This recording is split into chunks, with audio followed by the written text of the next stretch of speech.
എടി അത് നിന്റെ ഭാഗ്യമാണെന്ന് കരുതടി മോളെ. സിത്താര വാക്ക് തെറ്റിക്കില്ല മോളെ. അഥവാ തെറ്റിച്ചാ തന്നെ പിന്നെ സിത്താര മേഡത്തെ മര്യാദയ്ക്ക് ജീവിക്കാൻ അമ്മ സമ്മതിക്കുന്നു തോന്നുന്നുണ്ടോ മോക്ക്? ഞാൻ അവളുടെ കുടുംബത്ത് കേറി അങ്ങ് ചെല്ലും, അല്ലെങ്കിൽ അവളുടെ കമ്പനി കേറി ചെന്ന് നാച്ചിക്കില്ലേ അമ്മയും മോളെ ഞാൻ. എന്റെ പൊന്നു നിർമ്മലെ, നീ ആവേശം കാണിക്കല്ലേ. അവരവരുടെ വാക്ക് പാലിക്കും. മോളെ, നിന്റെ ഏറ്റവും വലിയ ആഗ്രഹമാണ് നവീന്റെ കൂടെ ജീവിക്കാന്നത്. അമ്മയും അച്ഛനും കൂടി തലകുത്തി മറിഞ്ഞാലും നമ്മളെ കൊണ്ടത് നടത്തിയെടുക്കാൻ പറ്റില്ല. ഇപ്പൊ നമുക്ക് വേണ്ടി വേറൊരാളത് ചെയ്യൂന്ന് ഏറ്റെടുത്തിരിക്കുക. അപ്പൊ അവരുടെ മുന്നിൽ നമുക്ക് തൊഴുതു നിന്നല്ലേ പറ്റൂ. നമുക്ക് നമ്മുടെ കാര്യം നടന്നാ പോരെ.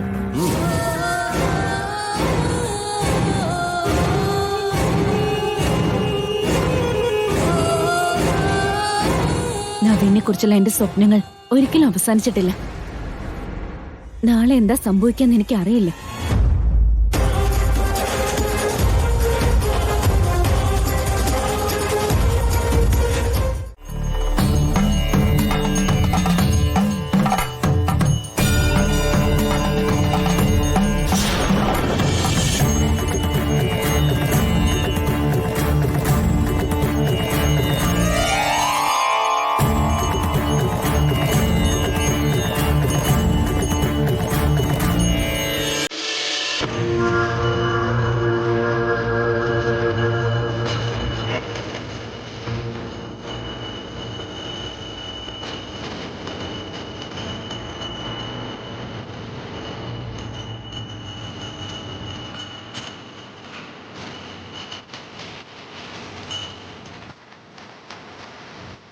നാഗങ്ങൾക്ക് 100 പാലും കൊടുക്കണം.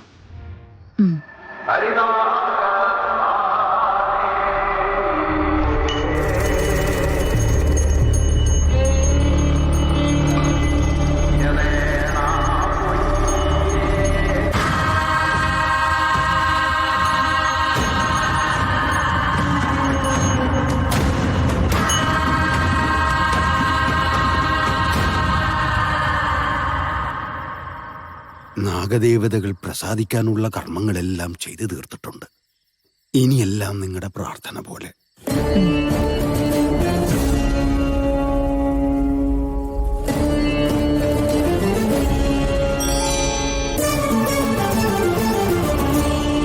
നാഗദൈവങ്ങളെ, എന്റെ കുടുംബത്തിനോടും പരമ്പരകളോടും കാരുണ്യം കാണിക്കണമേ. ഉഗ്രശാപത്തിന്റെ തീവ്രതയിൽ നിന്നും ഞങ്ങളെ കരകയറ്റണമേ.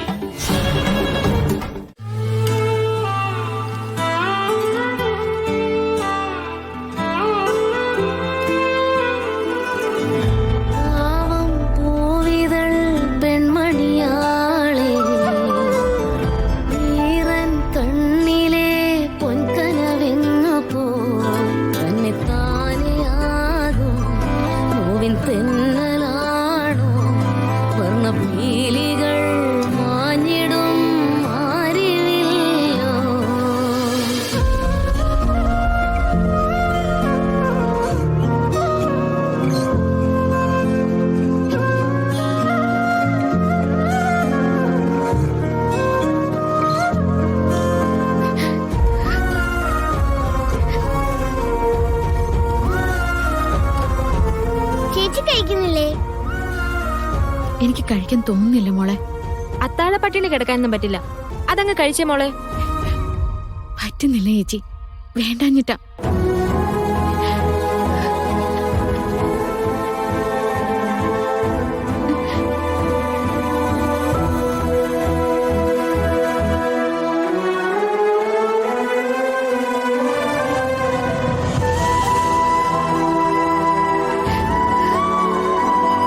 ഒരു കാര്യം ഞാൻ വളരെ വ്യക്തമായിട്ട് പറയാം. തങ്കത്തിന്റെ ഓപ്പറേഷൻ എത്രയും വേഗം നടത്തിയില്ലെങ്കിൽ അത് അവരുടെ ജീവൻ ആപത്താ.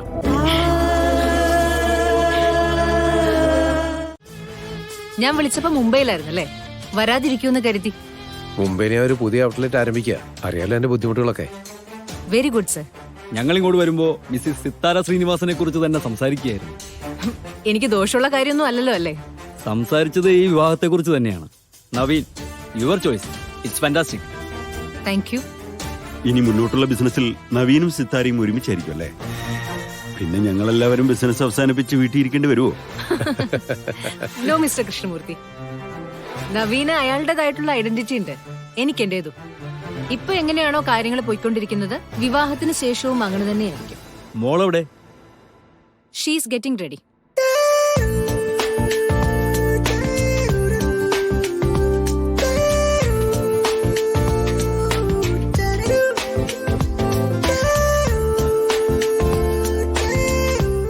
ഇത് കഴിഞ്ഞ് എനിക്ക് ഫംഗ്ഷൻ ഹാളിലേക്ക് പോകാനോ അല്ലേ?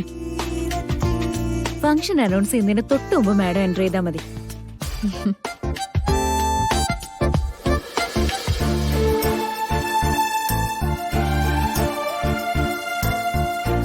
വരൂ വരൂ. ആ, സിത്താര വന്നിട്ട് അധിക നേരം ആയോ? അതെന്തൊരു ചോദ്യമാണ്. ഇന്ന് ഞാനല്ലേ നിങ്ങളെ എല്ലാവരെയും സ്വീകരിക്കേണ്ടത്. ഞാൻ ആദ്യം തന്നെ എത്തി.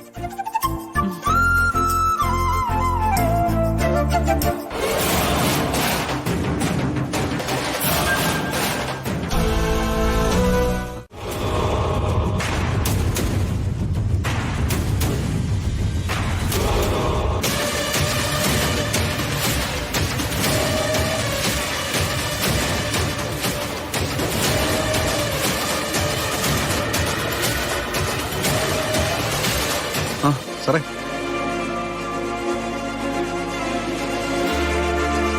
നമ്മൾ പറഞ്ഞല്ലോ ഓക്കെ അല്ലേ? ഓക്കെയാണ്. പക്ഷെ മുഹൂർത്തത്തിന്റെ നിമിഷം വരെ ആർക്കും ഒന്നും മനസ്സിലാവരുത്. നിർമ്മല മാറുന്നുള്ളൂ. മാണിക്കുഞ്ഞ് സാർ, നിർമ്മല അമ്മായി സിത്താര മേമനോട് എന്തോ സംസാരിച്ചു. അതിനെന്താ സാർ, ഒരു ഫംഗ്ഷന് കാണുമ്പോൾ പരസ്പരം സംസാരിക്കില്ലേ? ഇല്ല, അവര് പരസ്പരം സംസാരിക്കില്ല. ഇത്രയും അടുത്ത് നിന്ന് ഇങ്ങനൊരു സംസാരം നടന്നിട്ടുണ്ടെങ്കിൽ അതിന്റെ പിറകിൽ എന്തോ ഉണ്ട്. താനേ അമ്മായി ഒന്ന് വാച്ച് ചെയ്യണം.